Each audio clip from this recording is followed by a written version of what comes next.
The popularity of elderberry has exploded in recent years. It has a long history of being revered by herbalists as an herb that supports respiratory infections like colds, sinus infections, and many different strains of influenzas. Clinical research and trials has caught up with what our ancestors knew about elder, that it shortens the duration and the severity of infection. It's comparable, if not more effective in some cases than pharmaceutical antivirals, but without the side effects. Who wouldn't want that? This likely explains elder's explosion in popularity and why you see elder products everywhere. It strengthens our natural defenses and encourages the body to release what is foreign. Our spirit knows what is for us and what is not. Elder, as its name suggests, invites us to listen to our inner wisdom and obey its urges. Elderberry is an immunomodulator for allergic responses, which is why we include it in our allergy relief tincture, and it regulates the inflammation response because it releases anti-inflammatory cytokines. It's antiviral, antioxidant rich, and in addition to helping with influenzas, it can shorten the duration of a herpes breakout. The elderberry is also helpful for neuralgia and rheumatic pains. Elderflower is also antiviral and anti-inflammatory, and it's anticatarrhal, reducing mucus production, particularly in the respiratory and urinary tracts. It's an excellent fever reducer when consumed as a hot infusion. It has a cooling effect, encourages perspiration, so your body temperature comes down. It's diaphoretic and febrifuge. It's expectorant, alterative, a relaxing nervine, and mild laxative, which I'll say more about as we continue. And it also contains hepatoprotective or liver protective compounds. The flowers and berries are also diuretic with a high potassium to sodium ratio.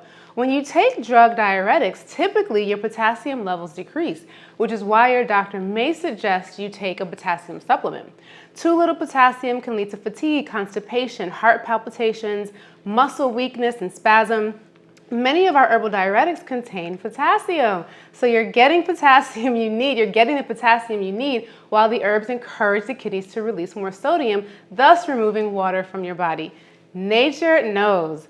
Elder combines well with yarrow, rose hips, the mints, clove, ginger, and cardamom. Here are 4 fun facts about elder that you probably don't know. Number 1, though used less commonly now, the leaves, bark, and root have all been used as medicine, but can have undesirable effects when not prepared properly to degrade the cyanogenic glycosides. Some claim that they're poisonous, but they're not. They're emetic and purgative, so they encourage elimination when ingested fresh and potentially in higher amounts, and in doing so, you may experience nausea, vomiting, weakness, and diarrhea.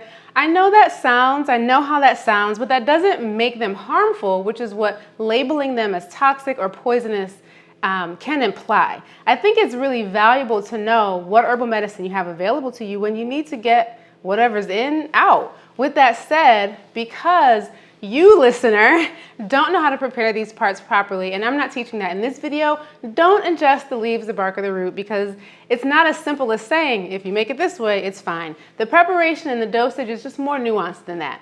But you can prepare elder leaf and bark as an infused oil, salve, or liniment for topical muscular pellets, musculoskeletal pain, injuries, and inflammation. Check out our herbal first aid video to learn how to make your own infused oil and salve. Elder leaf and bark would be a really great addition to your first aid formula. Number 2, while it's the berries that are more common in practice now, the flowers were traditionally used. The flowers can be added to your skin and body care blends like serums, salves, toners, lotions, and creams to protect the skin from UV damage and oxidation. It's not a sunscreen though, so don't lay out in the sun talking about that herbalist on YouTube said elderflower is a sunscreen. No, I didn't. Don't do that because you can use it though with your sunscreen to protect your skin from the damage that sun exposure causes because we don't have an ozone, climate change is real. Elderflowers can also be used as an eye wash for conjunctivitis, tissue damage, and dry eyes. For this, you would make it as an infusion, let it cool down, obviously. Then I like to use a shot glass to rinse the eye out, or you can also use a dropper, or you can lay a clean cloth over your eye and use it as a compress. Lastly, elderflowers can be added to your anti-diabetic formulas to modulate blood sugars. It wouldn't be the primary herb, but it would be supportive. Be sure to check with your practitioner though, if you are taking diabetes medication. And then number 3, elderberries are safest for most people when they're heated. So someone reached out in the DMs because they have a juicing business and they heard of elderberry and were thinking about incorporating it into a juice blend. And they wanted it fresh. So I'm really glad she reached out, because had she just started juicing it, she may have had some very unhappy customers due to the quantity she was likely going to incorporate into her juice blend. The berries, which hold the seeds, also contain cyanogenic glycosides, the compound that folks warn as toxic. All of the plant parts contain this constituent in varying degrees, and honestly, people respond to it in very different ways. Some can tolerate eating the fresh berries, others can't, so it's safest to heat the berries before consuming. Heat degrades this constituent, but I've read literature that says heat for 3 minutes up to 30. Two of the 3 ways that I've prepared my elder are: 1, by bringing it to a boil and simmering covered for 45 minutes, or 2, pouring fresh boiled hot water over the berries and letting it steep overnight. This is how I make our weekly infusions. The third method I'll explain later, and as you get to know elder, ultimately you'll discover how you respond to it. And number 4, it grows prolifically and can be propagated very easily by cutting. Seriously, our elder tree is 4 years old. We planted two trees from cuttings, and do you see this? Because we purchase elderberry in large quantities for our best-selling immunity syrup, we literally watch the price gouging that happens every year as fall and winter approach. Do yourself a favor and grow your own, seriously. While we're not growing enough for our business and don't have licensing for that, we still have dried elderberry from last year's harvest. I harvested so much this year already, and we gave a lot away. So what you see on the trees right now is what we've left for the birds and the bees. The birds and the bees, the birds and the bugs. So now that you've learned so much about the elder plant, I really hope that you can clearly see its benefits for your family, for yourself, it's safe for children, and you can see the benefit of potentially growing it your own. I know lots of folks love elderberry syrup. I love elderberry syrup too, but I actually love elderberry tincture a little bit more because it's convenient. We are out of our home stash, so up next I'm going to prepare an elder tincture 2 ways because I want to experiment. I'm going to make a dried elderberry tincture and a fresh elderberry tincture. I have never, in full transparency, heated my elder tincture, and I've never experienced any of the nausea, vomiting, or the sort of digestive upset that we were talking about. So my question is for you: if you know the answer and have the research to support it, does alcohol also degrade cyanogenic glycosides? Let us know so we can all learn. So this is about half of our harvest of this year alone, and I heard a tip that freezing the elder fresh makes it easier to get the berries off. So I pulled some out of the freezer, and now I'm just gonna spend some time, get into a nice meditative state, getting berries off of the branch and putting them into the bowl so that we can make our fresh tincture. Ooh, this does come off easily. Yes, so when I do it fresh without freezing it, you usually get a lot of these little stems that come out. And the same when I've also tried to dry this whole part without taking the berries off, and all of these little parts end up coming off too. Freezing is the way to go. So that was super quick. We didn't show all the footage, but the freezing was amazing. It was super quick to get the berries off of the branch. And now, like I said, I'm gonna make two different kinds of tinctures. I'm gonna make a fresh elderberry tincture, and I'm also going to make a dried elderberry tincture. So this is our harvest just from last year. The other harvest that we have from this year, half of it, it's still like on the drying rack. So this is all from last year. Plant your own tree. And so now I'm gonna start with the fresh elder tincture, and I'm just gonna put all of these berries into my sterilized jar. I use the oven when I'm at home. I use the oven on its lowest setting to sterilize the jar and cap. And for a fresh tincture, generally, we're doing folk method here.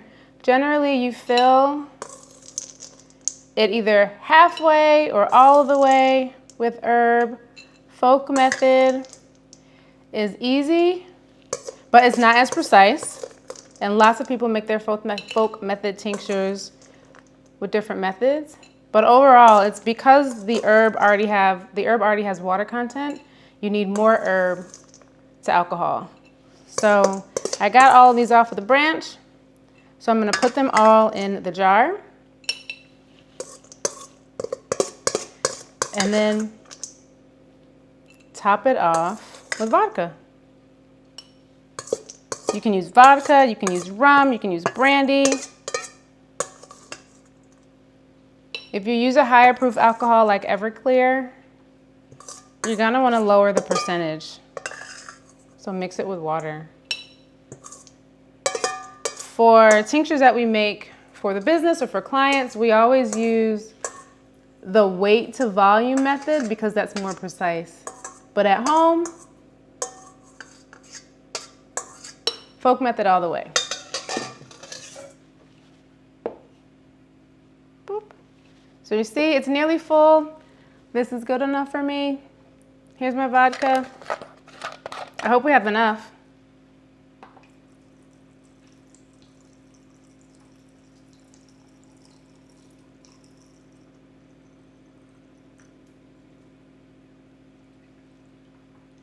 Boom. This is gonna be so beautiful. If I was a painter, this would be a great paint. Although I don't know how you make paint, but the color is gonna be amazing. Shake it, I'm gonna put it in, I'm gonna label it, then put it in the pantry, and it's gonna sit for at least 6 weeks, but likely longer because I'm gonna forget. Now let's switch our jars. For folk method dry tincture, dry herb tincture, I'm gonna fill it up 1/4 of the way with dried berries.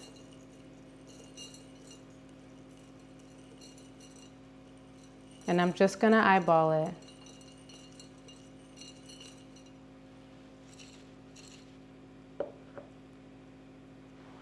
A little bit more.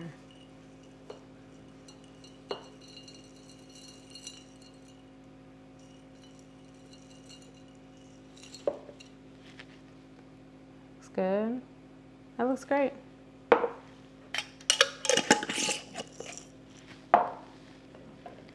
And now I'm gonna top this off with brandy.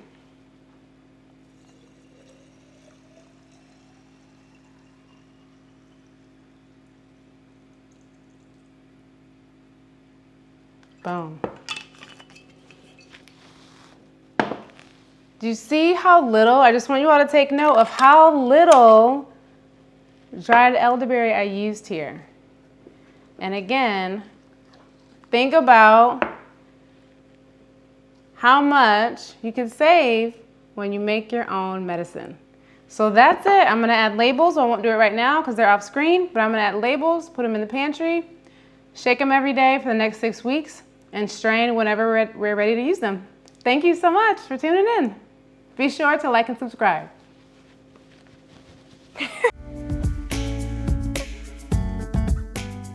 Nobody likes a chronic cough. Chronic coughs are coughs that have persisted for longer than 8 weeks. I don't know about you, but when I have a cough for a couple of days, I am over it. So imagine one that's unrelenting for several weeks. Coughs are a symptom of a number of different medical conditions, from an upper or lower respiratory tract infection like a common cold or bronchitis to asthma, COPD, postnasal drip, GERD, even congestive heart failure. Coughs can also be a symptom that persists post-infection. Because chronic coughs can be so aggravating, they can keep you up at night, give you headaches, you just want the cough to stop, so you may take something that suppresses it. Yes, if it's keeping you up at night, you want your rest. Sleep certainly promotes healing, but we want to be mindful not to suppress the cough too much because the cough reflex is in response to irritation, and a part of its function is to help protect and clear your airway passages and lungs, help loosen and release fluid congestion, dust, and microbes. So you want to balance getting the rest you need with encouraging the cough to be productive so that you get what your body wants out. So if you have a serious health condition, be sure to check with your physician. You don't want to dismiss a cough.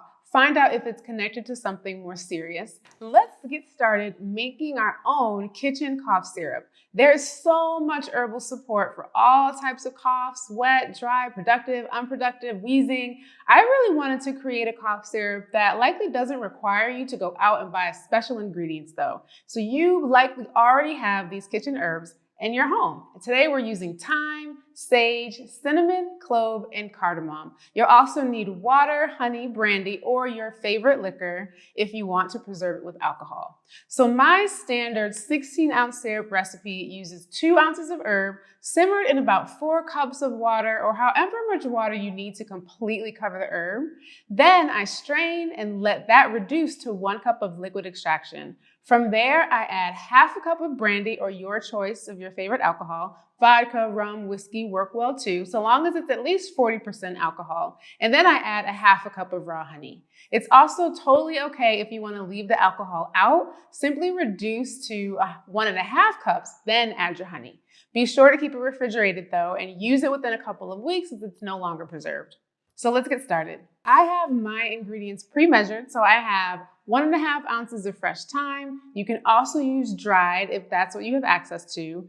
I have 20.25 ounces of ground sage, 0.25 ounces of cinnamon, and then cardamom and a dash of clove. All right, so let's get started. We are going to take our thyme, put it in a pot. We're going to put all of our ingredients in a pot. Here's our sage, here's the cinnamon, here's our clove and cardamom. And I have 4 cups of water.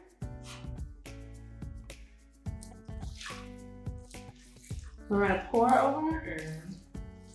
Make sure you're using enough water to completely submerge the herb.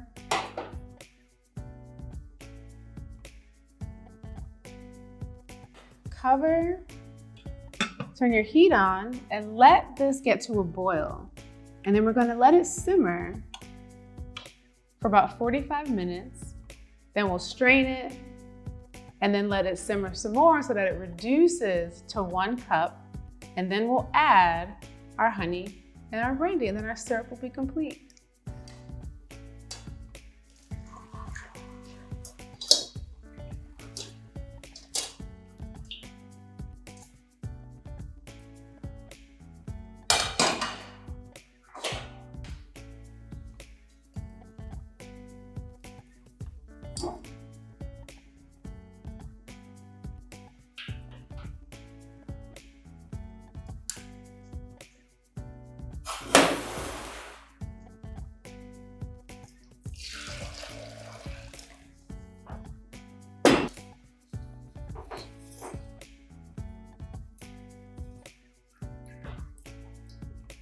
Decided to use 2 strainers so that this could capture my powdered sage. Okay, so we have reduced our decoction to 2 cups. I'm going to put it back on the stove so we can get it down to 1. Ready for our final step. Our decoction has reduced down to 1 cup. I'm going to take everything, mix it in this smaller pot.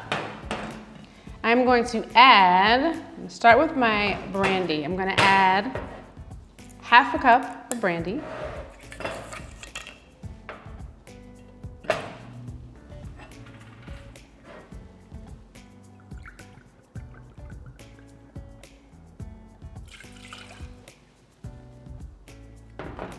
And I'm going to add half a cup of raw honey. So when you make yours, ours is cooled down a little bit. Be sure to let your decoction cool to under 100 degrees. We don't want to heat our honey over 100 degrees because then we start to destroy some of its beneficial properties.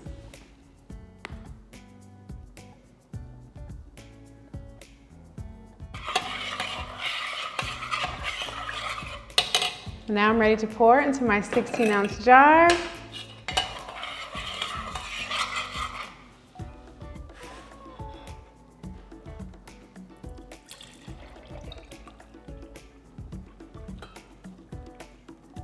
There we have it. Here's our thyme syrup.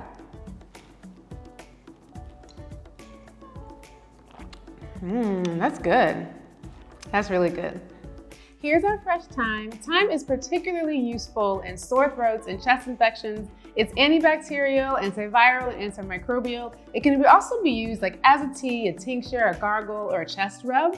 Sage's anti-inflammatory, antibacterial, and antimicrobial activities make it a great herb for cold and flu support, bacterial and viral infections. Sage is my go-to herb for sore throats as well. Cinnamon's antibacterial, antiviral, and expectorant properties are really helpful in colds, coughs, and flu. It's warming and helps to loosen congestion, although it should be avoided in hot and feverish conditions. And here we have our clove and our cardamom. Clove might be helpful in colds and flus for chest congestion. It's stimulating and warming, and that can help to move mucus out of the respiratory system. Additionally, clove is considered a disinfectant for the lymphatic system, which is really supportive during infections.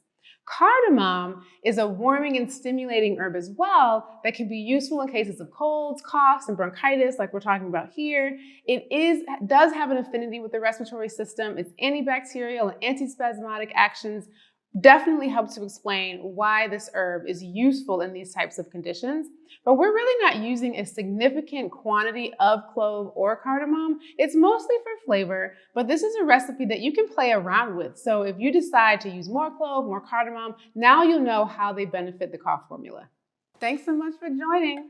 Be sure to like, subscribe, and hit the bell so that you can be notified next time we release a video. Bye.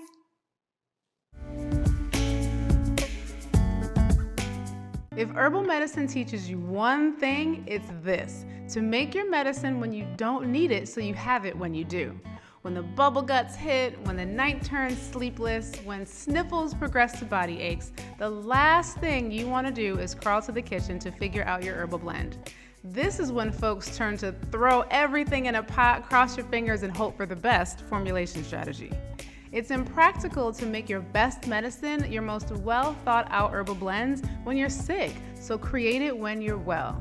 Winter is right around the corner, and respiratory illnesses like common colds, influenzas, coughs, pneumonia, and bronchitis are more common during the winter months. If you and those in your household typically fall ill during winter, then now is the time to think ahead, be proactive, and make your winter medicine. In this video, we're going to make what's commonly called fire cider. The herbal world attributes the origins of fire cider to renowned herbalist Rosemary Gladstar. I'm not contesting that, but I will say that many people from a wide range of cultures, like Black folks from the South and the Caribbean, have used these kitchen ingredients to make similar medicine. And medicinal vinegars, which is essentially what this is, have been used as herbal preparations for thousands of years. And that's the thing about herbal medicine and people. Because plants are accessible to us all, its wisdom belongs to us all as well. The ingredients we're going to use in today's fire cider include apple cider vinegar, onion, garlic, ginger, horseradish, orange, turmeric, rosemary, thyme, cinnamon, and peppercorn. And because we have some fresh stinging nettle leaf on hand from a farmer, it's so delicious sauteed, I'm going to include stinging nettle leaf as well. And this is the thing to note: don't feel boxed in by these ingredients. Vinegar extracts and oxymels, which are vinegar and honey extracts, are extremely versatile. You can have fun here, add different spices and herbs, and use seasonal fruits and vegetables. This medicinal preparation is not just for the winter months. After 6 weeks, we'll strain, then sweeten with raw honey. We drink a shot a day as prevention and multiple times per day at the onset of any symptoms should that happen. You can drizzle it on salad, cook with it, use it as a marinade, use it as the base for other sauces as well. So let's start making our fire cider. So here we're starting with our turmeric. I used way more turmeric than most recipes call for because I love it. I used about 6 small rhizomes. I chopped them up into smaller pieces, and then I really wanted to get it even finer. So up next you'll see that I'm going to add it to the food processor.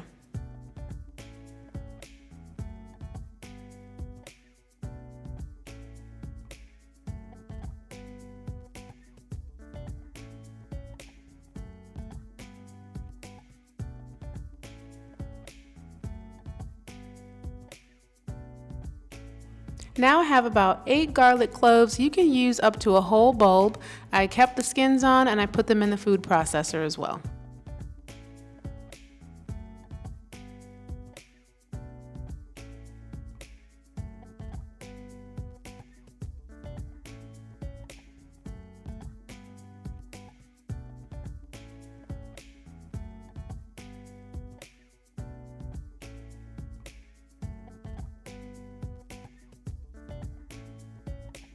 Next, I have a whole red onion, and again, I'm going to take off the ends and then pop it into the food processor to get a finer chop.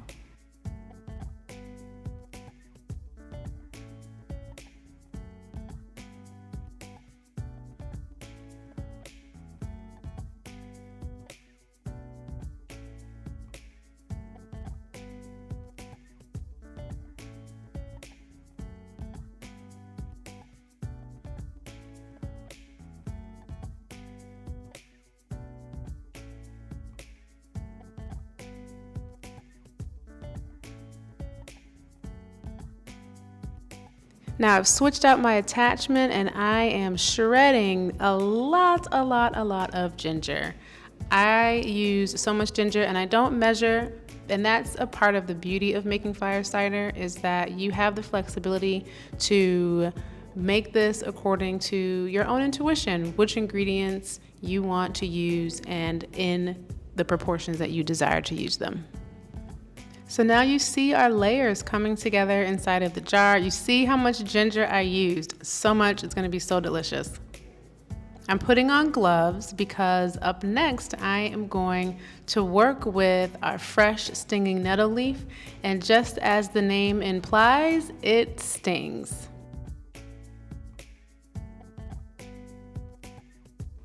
I'm just using a knife to tear the stinging nettle leaf into smaller pieces. It helps to break the cell walls of the leaves so that the vinegar can penetrate into the leaf material. And also it makes it a little bit easier to get inside of the jar. As you can see, I am packing my jar. Now I'm adding some spices. We have cinnamon, pink peppercorns from Cape Verde, rosemary from our garden, thyme, also from our garden. Up next, we are working with horseradish. You definitely want to make sure that your area is well ventilated when you're working with horseradish, and you want a much sharper knife than what I used. I peeled the skin off of the horseradish, and then up next you'll see that I'm going to add it to the food processor using the shredder attachment, just like I did with the ginger.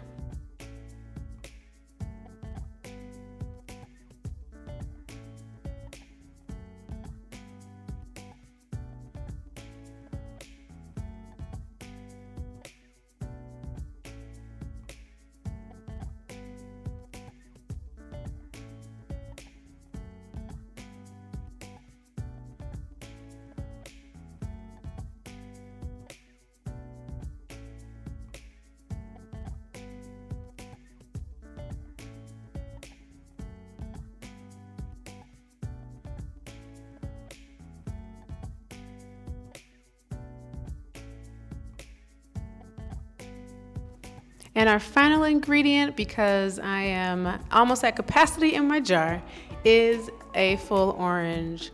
And so I'm chopping it into smaller pieces, and then you'll see that I squeeze the juice out and then add the full orange into the jar.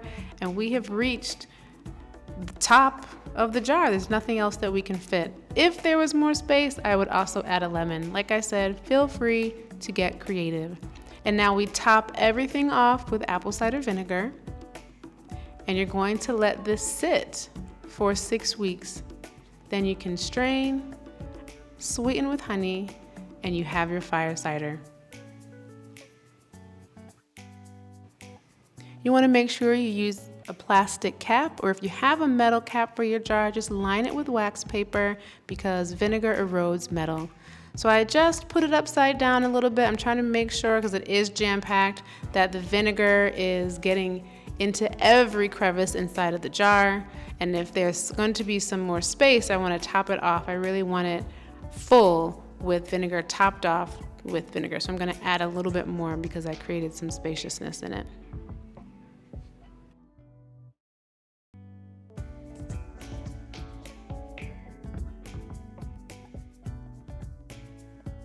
If you think about how the body needs to be supported during respiratory complaints, fire cider ingredients check every box. Let's run it down. This medicine reduces inflammation and is decongesting, helping you breathe better and relieve blocked sinuses. It helps to induce sweating to regulate fevers. It thins and reduces mucus production, relaxes the nerves, reduces pain, body aches, and headaches that are associated with inflammation, stimulates detoxification, promotes lymphatic drainage, and opens the channels of elimination so that the body is just better equipped to cleanse and clear the toxin accumulation, and it stimulates white blood cell production so that your body is overall better equipped to fight the infection.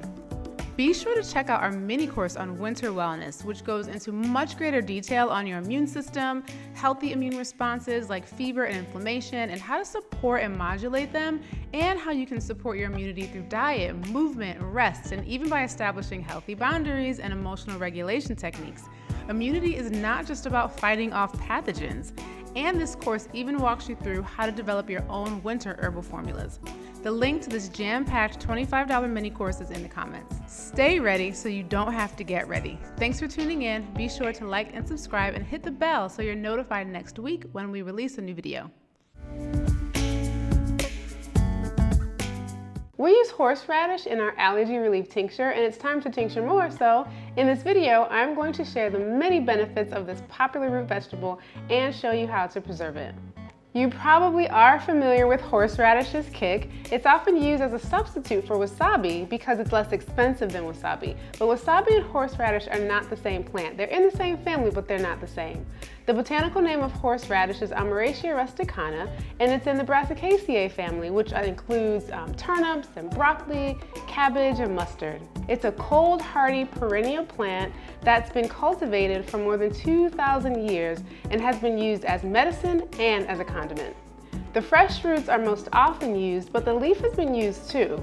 While you'll see dried and powdered preparations, I would stick to the fresh root because it loses its potency when it's dried. The energetics of horseradish are that it's hot and it's drying. Its taste is pungent, and pungent herbs are typically stimulating. They tend to promote digestion, increase circulation to the periphery, as well as appetite.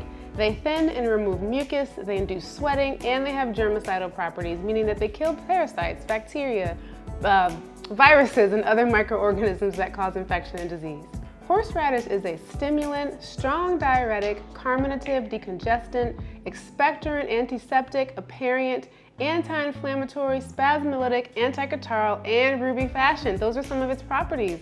Some research also supports that it may be an anti-diabetic agent against type 2 diabetes, an antioxidant that protects cells against death by oxidative stress, and that it has the potential to combat antibiotic-resistant strains of staph. Some vitamins and minerals that horseradish contains include calcium, iron, magnesium, phosphorus, potassium, riboflavin, vitamins A and C. Horseradish can be used for respiratory conditions like allergies, hay fever, congestion in the sinus and lungs, colds, influenzas, cough, sore throat, pneumonia, sinus infections, bronchitis, asthma.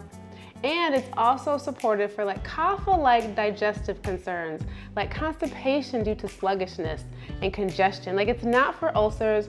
It's good for gout, gallbladder disorders, indigestion, jaundice, intestinal worms, and colic. It also helps to bring down fevers like the hot, fresh, grated infusion, and it reduces menstrual cramps, eases toothaches, expels the afterbirth, reduces rheumatic and sciatic pain, edema, kidney stones, and helps with bladder infections. You can find horseradish likely in your nearby grocery store, and again, it's best used fresh. The preparations are typically as a vinegar tincture or an alcohol tincture, an infusion less so, but you can again for fevers, a glycerite, and topically as a poultice on the chest to break up stuck phlegm, for pleurisy, or on arthritic joints. It will rapidly bring blood to the surface, cause redness and irritation, so be sure to put a gauze barrier between the plant material and your skin, and definitely avoid getting it into your eyes or on open wounds. I would suggest using a food processor like you'll see me do in a bit, and grate it into smaller pieces, and then really work quickly because the longer it's exposed to air, the more the volatile oils are being released, and you want to capture those. Also, heat destroys the volatile oil, so most preparations, again, are fresh and raw, though if you want to like make a sauce, you can warm it up a bit and that would be fine. Some fun ways to consider adding horseradish to your diet include salad dressings, infused oils and butters, that would be really good, fire cider, and fermented, which you can then add to sandwiches and salads.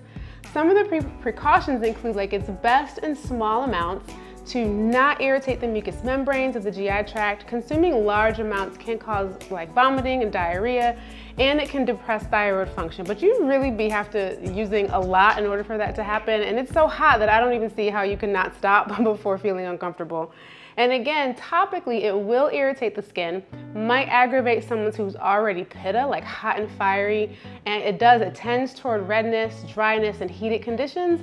Those types of constitutions in people, you might want to stay away from using a lot of horseradish.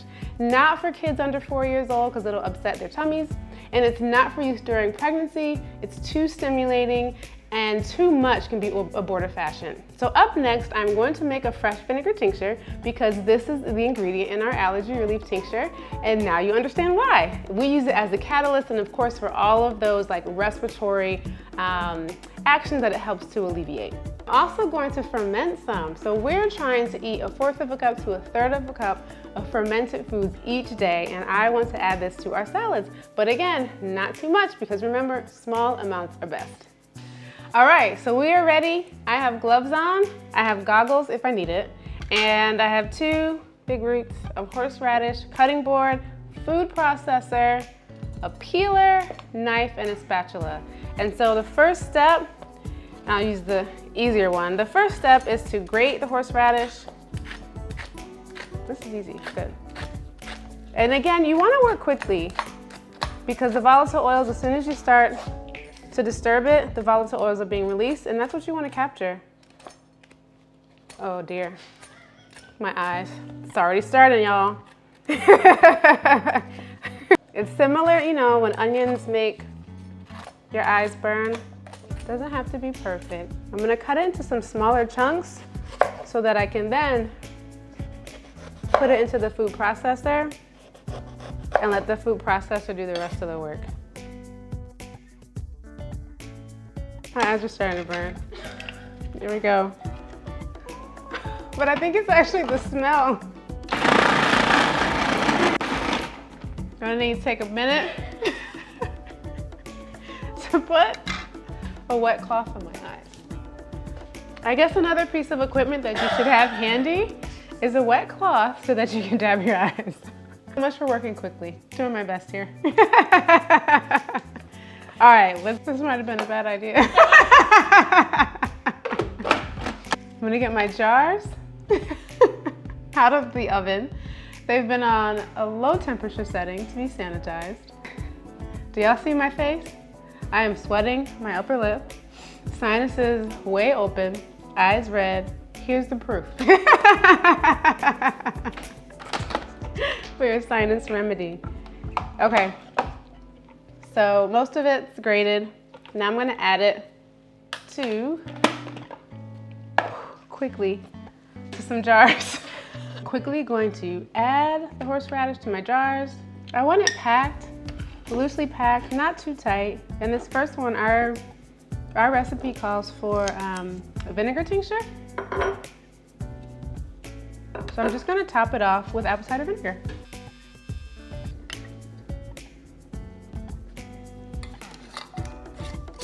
Here we go. This will sit for 6 weeks, and then we are ready to strain and start adding to our allergy relief tincture. I'll label it, how much I used, and the date,